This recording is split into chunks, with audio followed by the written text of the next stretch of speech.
So sleep training, right? It is a sensitive topic in the world of the scary internet, but in our individual households, it can be really challenging to have conversations with your spouse about sleep training. And I'm here to talk about what to do if your partner does not agree with sleep training, but your family decides to move through the process of sleep training your baby, toddler, or preschooler, and how you can work through it together. Hi everyone, for those of you who are new here, my name is Sarah Bossio, and as the owner and lead pediatric sleep expert at Your Zen Baby Sleep, I work with exhausted parents of children ages 0 to 8 years old. I create flexible schedules, establish peaceful bedtimes, and teach their children to sleep through the entire night so that the entire family can get the peaceful rest that they need and deserve. We are going to talk about how to get both parents on board so that both parents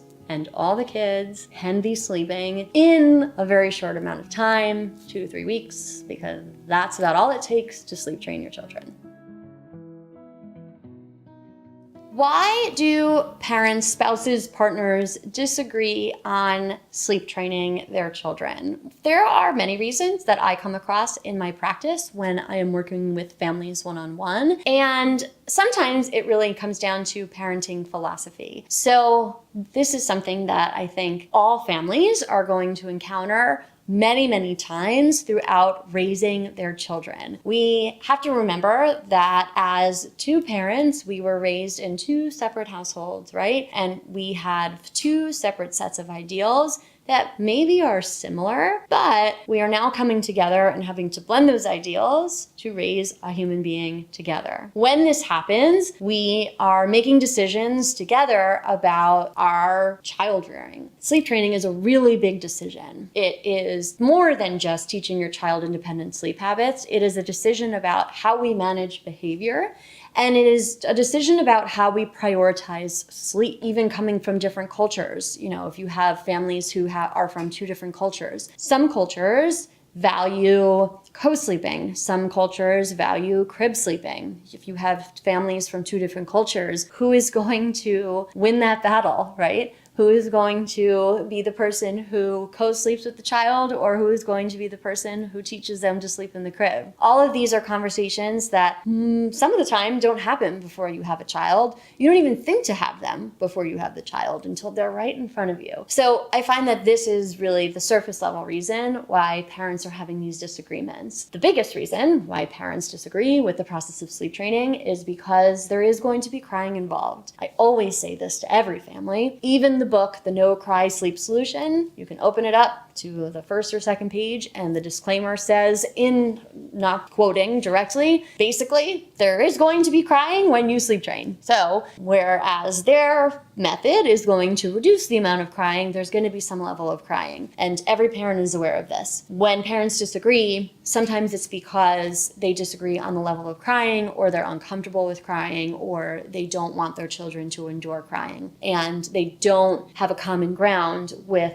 the amount of crying or the discipline that their child will have to go through as a result of the sleep training. And they're not on the same page. The third reason why parents may disagree on sleep training is because one parent might be taking the bulk of the load of the sleep deprivations. And a lot of the times it's mom. I don't want to peg mom for this though, because it can be dads. Oftentimes moms are up very frequently all night long, and they are taking on the bulk of the sleep deprivation, and dad can be very unaware of how it is impacting them, or even the effects of sleep deprivation on mom's body, especially after mom has carried the baby for 9 months, especially if this is a second or a third child and we have been dealing with years of sleep deprivation. So there can be a lot of disagreement about the necessity of sleep training, because dad doesn't understand the physical, emotional, and mental impact of the sleep deprivation, since he might not be actually experiencing it himself in his own body. And finally, just the lack of sleep knowledge. Everybody has a different style of parenting and level of interest in researching,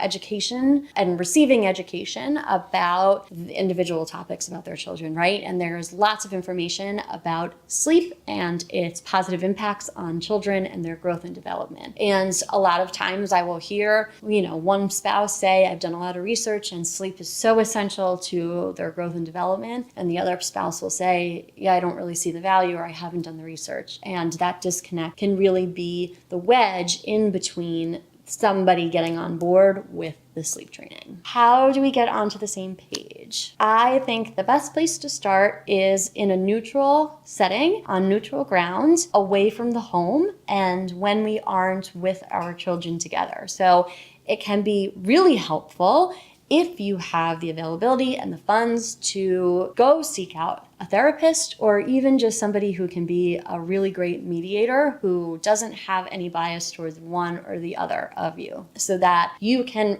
be able to give both of your sides and have somebody reflect back to you how you are feeling on either one of your sides, and this does not turn into an argument. Right? Being somewhere neutral that isn't in the home and you don't have your kids distracting you really can make this a more productive conversation. And you can really discuss how each of you are feeling, because both of your feelings are valid, both of your feelings are legitimate, and you need to be able to compromise. Neither one of you are right or wrong, and you have to find a way to be able to feel good about your decision to move forward with the sleep training if that's ultimately what you decide to do, or you have to feel good about a way to manage the sleep as it is if that's ultimately what you decide to move forward with as a family. Bring resources, and reliable resources, right? So I want you to look up research on sleep training. Bring YouTube videos from sleep experts like myself to understand what it would take. Maybe research actual sleep consultants so that you have a professional to walk you through the process of sleep training. Bring scientific journal articles on crying so that you understand exactly what the long-term and short-term effects of crying are, which there are none.